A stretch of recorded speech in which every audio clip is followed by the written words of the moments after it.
Thank you very much. I'm so humbled and honored to be here tonight. I never thought that I would be having a chance in my life being in the United Nations. Thank you, Josette. And thank you very much, Asia Society. And I have a lot to say, but I would like to thank Elite for the teachers. Because when I was sitting there listening what she talks, I learned my English by myself when I was 12 years old. For whatever reason, I don't know, I just fell in love with the language. Every morning from 5 o'clock, I rode a bicycle about 40 minutes to the Hangzhou Hotel, looking for foreign tourists to teach me English. I showed them around the city, and they told me English. My English is not perfect, but the things I learned so interesting because the things the Americans, the foreign tourists visit China, they told me are so different from the things I learned from my parents and my teachers. Yes, I was in Cultural Revolution, everything I taught, so different. Since then, everything I learned, I've got a habit. You have to use your own brain to think about it, just 1 more minute. When everybody says yes, wait for 1 minute. When everybody says no, wait for 1 minute. Think about it carefully. Because if you look at the world in a different way, you might do it in a different way. And tonight I'm so honored and inspired by all the game-changing partners. By listening to their stories, I know there are so much things I should do. I should do better. There's so many things we can do.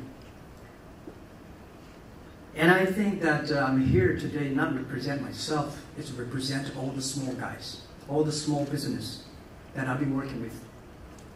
1995, when I left my university, I told my president of the university, I said, I'm going to be an entrepreneur doing internet. He said, what is internet? I said, I don't know. And then he listened for 2 hours, say, okay, Jack, I know you want to do something. I don't know what you're going to do, but 10 years later, if you want to be back, please be back. And I said, okay, within 10 years, I will not be back. I know, as a teacher, as I said, teacher, you always believe the future. You believe knowledge will change people's life. You believe and you hope that your students are better than you are. Students are the best products.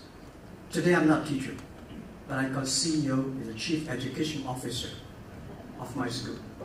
So people, my colleagues don't like me because I talk a lot.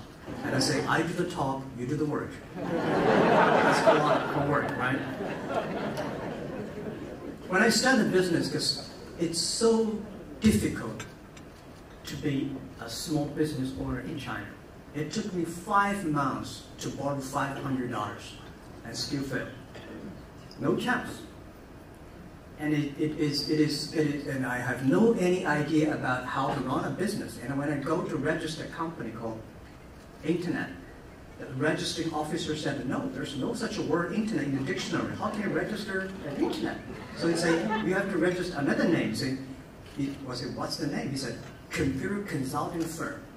And I have no idea about what is computer. So my first company is Hangzhou Hope Computer Consulting Firm. It was tough. Without knowing anything about the technology, without knowing anything about the computer. In the past 15 years, I've been working. I call myself like a blind man riding on the back of the blind tigers. Those experts riding horses, they all fell. We survived because we worry about the future. We believe the future. We change ourselves. We never complete the others. And I believe one thing. I told my team in my apartment, we have to prove ourselves, because if we can be successful, 80% of young people can be successful. We don't have a rich father. We don't have a powerful uncle.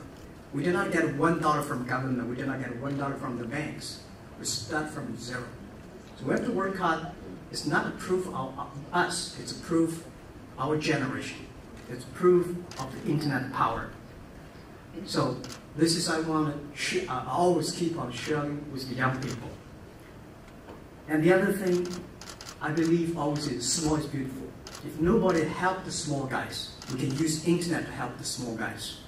Because big company, SOE, which is the business owned by government, they taken care of. They were taken care of by government. Multinational companies, they're taken care of by Wall Street, by the money. But only small business, nobody's taking care of. If we can create values for them, we can be successful. Our philosophy is always this: if you can help others successful, and then you will be successful. I'm not in talking long, but I'm the person believe the future, believe the young people, believe innovation. And today, by talking that, I want to say one thing, because just the General Secretary said, the world is full of troubles. Today the world is full of complaints. I complained when I was 20 years old. Bill Gates took all the, Microsoft, IBM, Cisco. They took their big companies. And to us, oh, we are hopeless because they're too big. We complain. But now I never complain. I said, well, I'm a big fat too. And I want to tell the young people, when most people complain, where the opportunity is. People start to complain. Some people complain. People start to change themselves, changing others. Where the opportunity is where the complaints are. Where the trouble, where is the opportunity. And I always believe that. And this is how we've gone through. And the last and very important, I'm going to be giving you a T-shirt, another T-shirt, right? This is the T-shirt. It's the special edition for Alibaba IPO. And it's all made by small guys. And this is a small guy, and the small is beautiful, and small is powerful. But in this T-shirt, very few people know that we have a secret code for Alibaba success. Just like Open Sesame is the secret code for Alibaba. The secret code for everybody is keep your dream alive, because it might come true someday. This is what the secret code is. Thank you very much. Thank you.